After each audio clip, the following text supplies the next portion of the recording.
Bismillahirrahmanirrahim and welcome with the new test. This is Noorze from Yours Coaching Academy and MDCAT English Sunday Test 6. बेटा जिस तरह के आपको मालूम है MDCAT के हवाले से हमारे साथ जो इंग्लिश का पोर्शन होता है टेस्ट में हमारे साथ इट स्टार्ट्स फ्रॉम 163. तो हमारे पास जो सबसे पहला क्वेश्चन है वो ये है कि चूज द करेक्ट सेंटेंस. सही जुमले का इंतखाब करें. नंबर 1 है option number A, I remember to lock the door yesterday. B number option है I remember locking the door yesterday. Option C हमारे पास है I remembered lock the door yesterday. And option D हमारे पास है कि I remembered to locking the door yesterday. अच्छा बेटा याद रखें हमारे पास द वर्ड रिमेंबर, जब हम बात करते हैं रिमेंबर की तो रिमेंबर का लफ्ज हमारे पास जो भी लेगा वो लेता है जरेंट. ये जो वर्ड लेगा हमारे साथ जेरेंड आएगा, इन्फिनेटिव नहीं लेता. पॉइंट नंबर नेक्स्ट, अगर हम इसी ब्लैंक के अंदर ही डिस्कस कर ले तो यहाँ पे क्या है, बात हो रही है एक स्पेसिफिक टाइम फ्रेम की और वो हमारे साथ है यस्टरडे, यस्टरडे और यस्टरडे. हमारे साथ टाइम की बात हो रही है यस्टरडे. हाँ याद रखें, अगर हम मोस्टली इस तरह करते हैं जेरेंड और इन्फिनेटिव की हम पहचान इस तरह कर सकते हैं कि if something is discussed in the past so try to use gerund. अगर कोई चीज फ्यूचर में डिस्कस हो रही है तो फिर वहां पे इन्फिनेटिव लगा दी. तो टाइम चूंकि हमारे साथ ऑलरेडी क्या है, वो हमारे साथ है past. So the correct option हमारे पास जो आएगा वो आएगा ऑप्शन नंबर बी आएगा, यानी I remember locking the door yesterday. हाँ अगर इस तरह होता I remember to lock the door tomorrow, अगर हम कोई फ्यूचर वाला टाइम एक्सप्रेशन लगा लेते तो फिर हमारे साथ जेरेंड नहीं बल्कि इन्फिनेटिव आता था. क्वेश्चन नंबर 164 हमारे साथ है identify the grammatically correct sentence. जो सही जुमला है ग्रामर के हवाले से उसका इंतखाब करें. नंबर 1 ऑप्शन ए हमारे साथ है she avoided to answer. Number B she avoided answering. Number C है she avoided answer. And number D हमारे साथ है शी अवॉइडेड आंसर्ड. याद रखें हमारे पास ये लफ्ज जो है अवॉइड, रिमेंबर की तरह अवॉइड का लफ्ज भी हमारे साथ क्या लेता है, इट टेक्स जेरेंट. तो चूंकि हमारे पास जुमला ये बी वाला ऑप्शन मौजूद है जिसमें हमारे पास अवॉइड के बाद जेरेंड है यानी आईएनजी फॉर्म है. अगर हम यहां देखें टू आंसर है, यहां पे भी आईएनजी नहीं है, यहां पे भी आईएनजी नहीं है, हालांकि यहां पे भी नहीं है, तो हमारे पास द करेक्ट ऑप्शन क्या आएगा और that will be option number B. Question number next हमारे साथ है 165. You had better dash smoking. Option A stop, option B to stop, option C to stops and option D none of this. अच्छा याद रखें कुछ बच्चे ये सोचते हैं कि इन्फिनेटिव हमारे पास जो आता है वो 2 plus base form of the verb होता है और in fact it is 2 plus base form of the verb.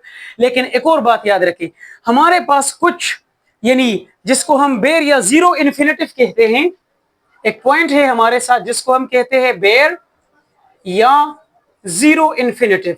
जितने भी बेर या जीरो इन्फिनेटिव होते हैं वहां हम उसके साथ जितने भी है इसको हम ग्रामर में एक नाम देते हैं इन्फिनेटिव मार्कर, यानी उसमें हम इन्फिनेटिव मार्कर टू का इस्तेमाल नहीं करते. इस टू को हम जब ये टू हमारे साथ वर्ब से पहले आ जाए तो उसको ग्रामर में एक नाम दिया जाता है और वो है इन्फिनेटिव मार्कर टू. अगर किसी और जगह पे आ गया तो फिर वो ऑब्वियसली प्रपोजिशन के तौर पे भी टू को हम इस्तेमाल करते हैं. याद रखें हमारे साथ जो बेर या जीरो इन्फिनेटिव होते हैं, बेर या जीरो इन्फिनेटिव क्या होते हैं, जितने भी मॉडल ऑक्सिलरी वर्ब से हमारे साथ can, could, may, might, shall, should, will, would, must, need, ought वगैरह, ये सारे ये इसके साथ हम टू का इस्तेमाल नहीं करते. कभी भी इस तरह का जुमला आपने नहीं सुना होगा कि you should to speak English. हाँ लोग बोलेंगे तो it means it's a mistake, गलती है. हाँ जितने मॉडल ऑक्सिलरी है वहां हम टू का इस्तेमाल नहीं करते. हमारे साथ जो फ्रेज है हेड बेटर, हेड बेटर के साथ हम टू का इस्तेमाल नहीं करते. वुड रादर के साथ हम टू का इस्तेमाल नहीं करते.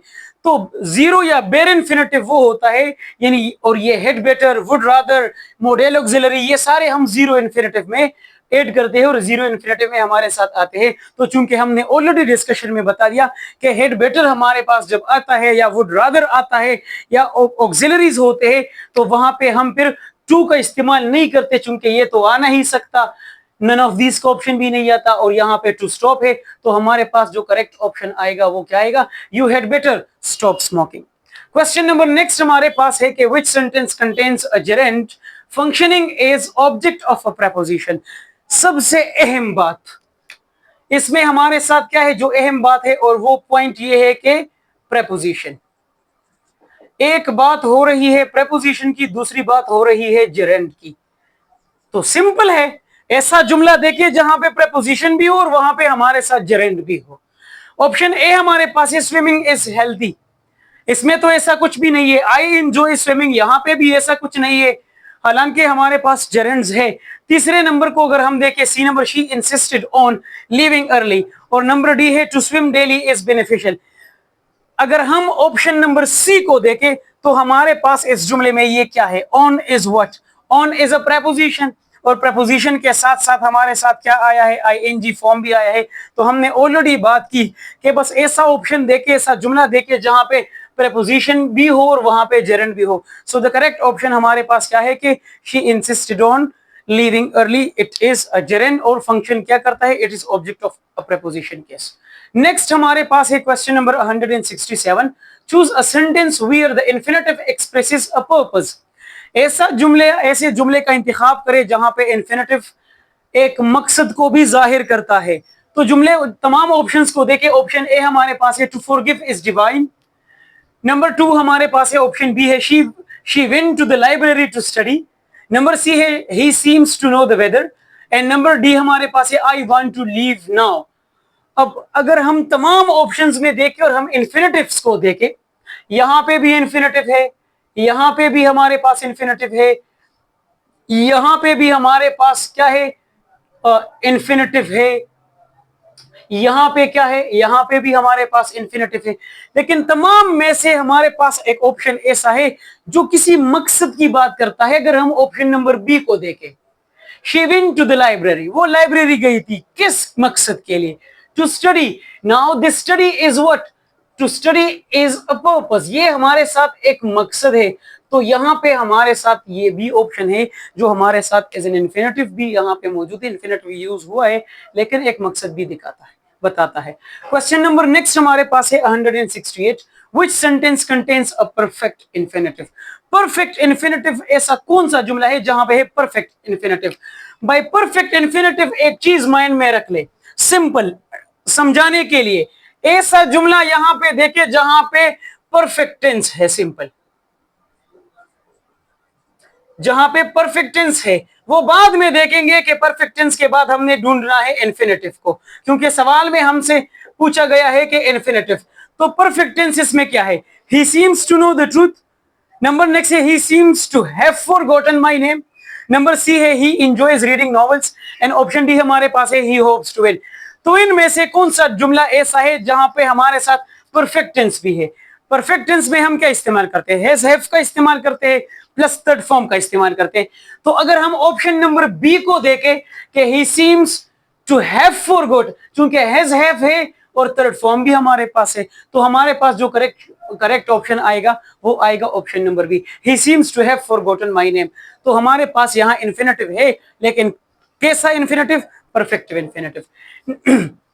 नेक्स्ट हमारे साथ है एक एमसीक्यूज हमारे साथ है कि प्रपोजिशन से है कि she is angry dash me, option A about me, option B for me, option C with me, and option D हमारे पास है नन ऑफ दिस। ये ट्रिक याद रखें, जहां पे अगर हमारे साथ लफ्ज आया हो एंग्री, एंग्री, एंग्री के बाद आपने देखना है कि क्या यूज हुआ है, एंग्री प्लस पर्सन।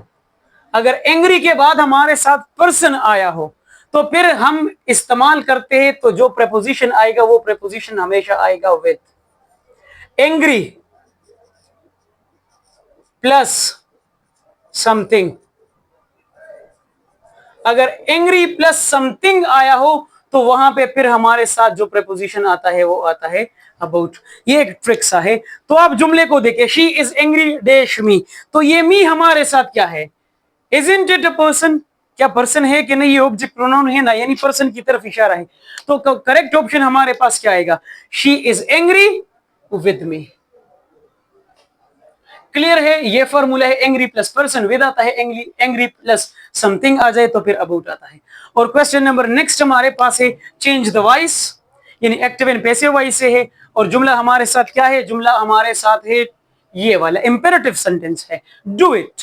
इंपेरेटिव का स्ट्रक्चर क्या है, let plus object plus be plus third form. Let me write, let plus object plus be plus third form. एक पॉइंट तो ये है कि हम बाय फ्रेज इस्तेमाल नहीं करते। अगर कोई बच्चा ये सवाल करता है कि यहाँ पे तो बाय फ्रेज नहीं है, क्यों नहीं है, तो याद रखे बाय फ्रेज हम वहां पे इस्तेमाल करते हैं when the subject is important to be mentioned. जब सब्जेक्ट का हम जिक्र करना चाहते हैं तभी हम बाय फ्रेज का इस्तेमाल करते हैं। चूंकि इंपेरेटिव सेंटेंसेस में हमारे साथ शुरुआत वर्ब से होती है, नॉट फ्रॉम द सब्जेक्ट। वो अलग बात है कि the subject is always hidden in imperative sentences, लेकिन फिर भी हम लिखते जब नहीं है तो हम फिर बाय फ्रेज का इस्तेमाल नहीं करते। Do it. अच्छा, the most important point, most of the students they get confused because of the word it. वो इट की वजह से कंफ्यूज हो जाते हैं। इट की वजह से कंफ्यूज क्यों हो जाते हैं, याद रखें हमारे पास दो प्रोनाउंस ऐसे हैं सब्जेक्टिव फॉर्म में कि इसको जब हम ऑब्जेक्ट में लगाते हैं तो वही आते हैं।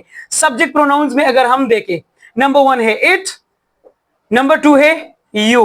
अगर हम इसको ऑब्जेक्ट प्रोनाउन में चेंज करते हैं, ऑब्जेक्ट फॉर्म में चेंज करते हैं, तो इट चेंज होता है इट ही में और यू चेंज होता है वही उसी ही लफ्ज यू में चेंज होता है। तो बहुत से बच्चे इस इट की तरफ इशारा करते हैं और यही कंफ्यूजन क्रिएट हो जाती है कि ये इट तो हमारे पास सब्जेक्ट है, यहां हमारे पास कोई ऑब्जेक्ट नहीं है, तो लिहाजा पैसिव में रूल ये है कि नो ऑब्जेक्ट नो चेंज। तो यहाँ पे कोई ऑब्जेक्ट नहीं है, हालांकि ये डू के बाद हमारे पास ये इट ऑब्जेक्ट है और ये ऑब्जेक्ट प्रोनाउन है। देखिए हमने पढ़ा सब्जेक्ट इट ही में चेंज होता है। तो ऑप्शंस क्या है, let's do it option A, option B है let's it be done, option C है let it's be done and option D हमारे पास है लेट इट बी डन। तो चूंकि स्ट्रक्चर क्या है, let plus object plus be plus third form, यहां हमने स्ट्रक्चर में लेट्स नहीं लिखा है तो लिहाजा ये तो आ नहीं सकता। दूसरा इधर देखिए, क्योंकि ये भी लेट्स है ये भी नहीं आ सकता। अब यहां पे बात है लेट और लेट, लेट इधर भी है इधर भी है, करेक्ट ऑप्शन कौन सा वाला होगा, लेट इट्स बी डन या लेट इट बी डन। चूंकि हमने बोल दिया सब्जेक्ट फॉर्म इट है तो उसका ऑब्जेक्ट फॉर्म क्या आएगा, इट ही आएगा, नो के इट्स।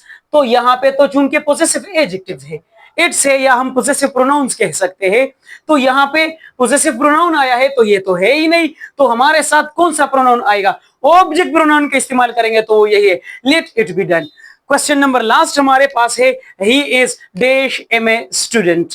यहां पे आर्टिकल का इस्तेमाल है कि कौन सा आर्टिकल आता है, जीरो आर्टिकल आता है, बी नंबर ऑप्शन है ए आता है, ऑप्शन सी है एन आता है एंड ऑप्शन डी हमारे साथ है कि ऑल ऑफ दिस के तमाम आते हैं। बेटा एक पॉइंट माइंड में रख लें, और पॉइंट हमारे पास क्या है, पॉइंट हमारे पास ये है कि कोई भी ऐसा वर्ड जो हमारे पास सिंगुलर वॉवेल साउंड से स्टार्ट होता, साउंड से, वर्ड से नहीं। हमारा काम हमेशा साउंड के साथ होता है ना कि वर्ड के साथ। कि अगर कोई भी लफ्ज हमारे साथ सिंगुलर वॉवेल साउंड के साथ शुरुआत किसी लफ्ज की होती है तो फिर वहां पे हम हमेशा क्या लगाते हैं, वहां पे हम एन लगाते हैं ना कि ए, क्योंकि ए वहां पे गलत होता है हमारे साथ। तो चूंकि हमारे पास क्या है, he is dash am a student, am a या एन एम ए, आप यहां साउंड को देखें, एम शुरुआत होती है एम से, ये एम है, मैं इसका स्पेलिंग लिखता हूं एम। अब चूंकि वॉवेल में हमारे साथ ए ई आई ओ यू, ये ए हमारे साथ वॉवेल में है कि नहीं है, चूंकि जब वॉवेल में हमारे पास ए है और साउंड भी हमें जो है वॉवेल का देता है तो फिर हमारे पास करेक्ट ऑप्शन सी ही आएगा, क्योंकि हमारे पास ये नहीं आ सकता एम है। और the most important point vowel के हवाले से एक पॉइंट, एक ट्रिक सिखा रहा हूं कि हमें कैसे पता चलेगा कि ये वॉवेल साउंड है या कॉन्सोनेंट साउंड है।